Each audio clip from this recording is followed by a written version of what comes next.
Assalamualaikum warahmatullahi wabarakatuh. Selamat datang di channel kami, Admin Araniri Channel.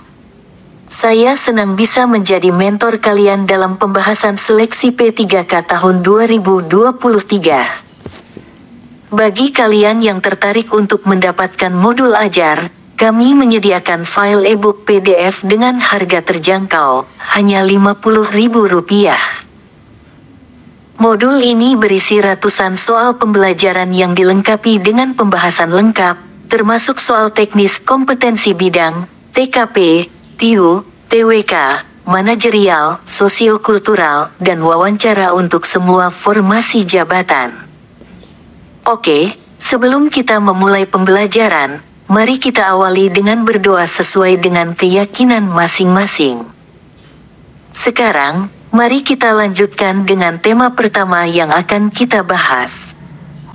Berikut adalah 20 soal pilihan ganda dengan kualitas hot dan jawaban untuk formasi jabatan analis kebijakan ahli pertama dalam seleksi nasional penerimaan pegawai pemerintah dengan perjanjian kerja P3K sesuai dengan FR 2022. 1. Kebijakan publik merupakan A.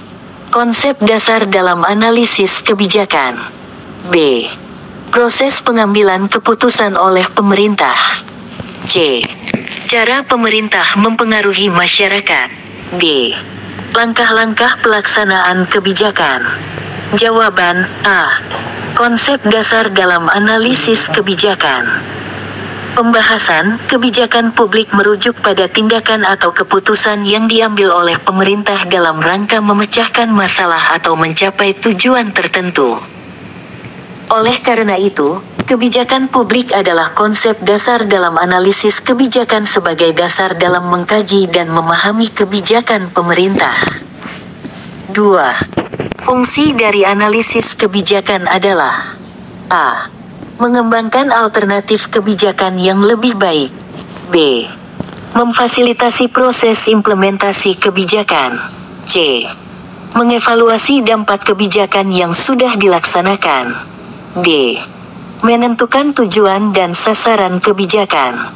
Jawaban A. Mengembangkan alternatif kebijakan yang lebih baik.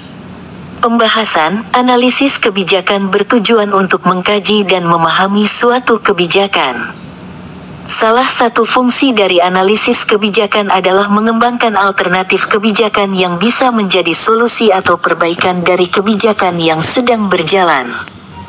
3. Tujuan utama dari penggunaan model analisis kebijakan adalah A. Merumuskan kebijakan yang bersifat spekulatif. B.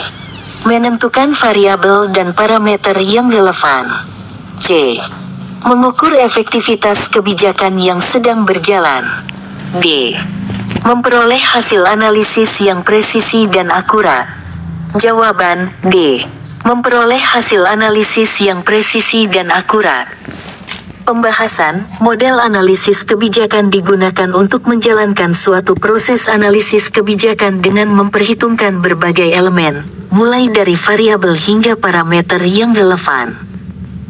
Dengan menggunakan model ini, diharapkan hasil analisis kebijakan yang diperoleh menjadi lebih presisi dan akurat. 4. Model sistem dinamik adalah salah satu metode analisis kebijakan yang A. Mengabaikan interaksi antar variabel. B. Fokus pada aspek akhir dan hasil kebijakan. C. Menekankan perubahan dan dinamika sistem. D. Bergantung pada data statistik historis. Jawaban C. Menekankan perubahan dan dinamika sistem. Pembahasan, model sistem dinamik memberikan fokus pada perubahan dan dinamika sistem sebagai landasan dalam analisis kebijakan. Dalam metode ini, interaksi antar variabel menjadi penting untuk mempelajari pengaruh dan akibat perubahan kebijakan terhadap sistem yang terlibat. 5. Dalam analisis kebijakan, analisis SWOT strengths, weaknesses, opportunities, and threats digunakan untuk A. Mengidentifikasi sumber daya manusia yang dibutuhkan. B. Mengevaluasi sumber daya keuangan yang tersedia. C. Mengkaji kekuatan dan kelemahan kebijakan yang ada. D. Merumuskan rencana tindakan yang detail dan spesifik. Jawaban C. Mengkaji kekuatan dan kelemahan kebijakan yang ada. Pembahasan, analisis SWOT digunakan untuk mengkaji kekuatan, strengths, dan kelemahan weaknesses dari kebijakan yang ada. Analisis ini juga dapat membantu dalam mengidentifikasi peluang opportunities dan ancaman threats yang dapat mempengaruhi kebijakan tersebut.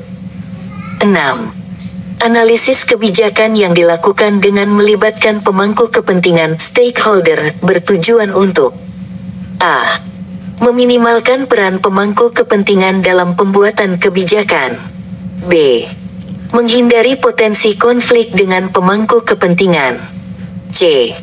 Mempertimbangkan pandangan dan kepentingan berbagai pihak. D. Menerima pandangan pemangku kepentingan tanpa ditinjau ulang. Jawaban C. Mempertimbangkan pandangan dan kepentingan berbagai pihak. Pembahasan, melibatkan pemangku kepentingan dalam analisis kebijakan bertujuan untuk mempertimbangkan pandangan dan kepentingan berbagai pihak yang terlibat dalam kebijakan tersebut. Hal ini dapat membantu memperoleh masukan yang beragam dan memperhitungkan berbagai perspektif. 7. Dalam analisis kebijakan, tujuan dari analisis biaya manfaat adalah A. Menghitung total biaya yang dikeluarkan dalam pelaksanaan kebijakan. B. Menentukan apakah kebijakan akan memberikan dampak positif atau negatif. C. Mengidentifikasi manfaat yang dapat diperoleh dari kebijakan yang dilakukan. D. Merumuskan alternatif kebijakan yang memiliki biaya lebih rendah. Jawaban B. Menentukan apakah kebijakan akan memberikan dampak positif atau negatif. Pembahasan, analisis biaya manfaat bertujuan untuk mengevaluasi dampak kebijakan dengan membandingkan biaya yang dikeluarkan dengan manfaat yang diperoleh. Tujuan utama dari analisis ini adalah untuk menentukan apakah kebijakan akan memberikan dampak yang positif atau negatif. 8. Proses evaluasi kebijakan adalah A. Proses analisis kebijakan pra-implementasi. B. Proses mengukur dan membandingkan hasil kebijakan. C. Proses merumuskan alternatif kebijakan yang lebih baik. D. Proses memantau dan mengevaluasi pelaksanaan kebijakan. Jawaban B. Proses mengukur dan membandingkan hasil kebijakan. Pembahasan, proses evaluasi kebijakan melibatkan mengukur dan membandingkan hasil kebijakan yang telah dilaksanakan dengan tujuan dan sasaran yang telah ditetapkan. Evaluasi kebijakan penting dalam memastikan efektivitas dan efisiensi kebijakan yang sedang berjalan. 9. Analisis kebijakan yang menggunakan teori ekonomi sebagai dasar utama dalam mengkaji kebijakan dikenal sebagai A. Analisis kebijakan sosial. B. Analisis kebijakan kesehatan. C. Analisis kebijakan ekonomi. D. Analisis kebijakan lingkungan. Jawaban C. Analisis kebijakan ekonomi. Pembahasan, analisis kebijakan ekonomi menggunakan teori ekonomi sebagai dasar utama dalam mengkaji kebijakan. Melalui analisis ini, faktor-faktor ekonomi seperti alokasi sumber daya dan efisiensi pemanfaatan sumber daya dievaluasi. 10. Peran analis kebijakan dalam proses pembuatan kebijakan adalah A. Menjadi pengawas dan pelaksana kebijakan yang telah ditetapkan. B. Menentukan agenda kebijakan yang akan dibahas. C. Mengumpulkan data dan informasi yang relevan. D. Merumuskan keputusan dan kebijakan pemerintah. Jawaban C. Mengumpulkan data dan informasi yang relevan. Pembahasan, salah satu peran utama analis kebijakan dalam proses pembuatan kebijakan adalah mengumpulkan data dan informasi yang relevan untuk mendukung pengambilan keputusan. Analis kebijakan juga bertugas menyusun laporan analisis serta memberikan rekomendasi berdasarkan data yang telah dikumpulkan. Terima kasih sudah mengikuti pembahasan seleksi P3K tahun 2023 di channel Admin Araniri. Semoga materi yang telah disampaikan dapat memberikan manfaat dan membantu kalian dalam mempersiapkan diri menghadapi seleksi tersebut. Jangan lupa, modul ajar yang kami tawarkan masih tersedia dengan harga terjangkau. Jika teman-teman berminat, silahkan hubungi kami di halaman deskripsi video ini. Kami juga ingin mengingatkan untuk terus berdoa dan berusaha semaksimal mungkin dalam proses persiapan kalian.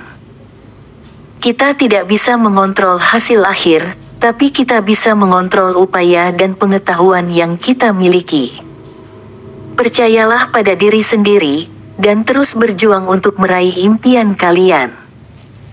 Terima kasih atas partisipasi kalian dalam channel kami.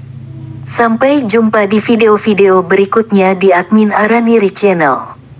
Tetap semangat dan jangan pernah berhenti belajar. Wassalamualaikum warahmatullahi wabarakatuh.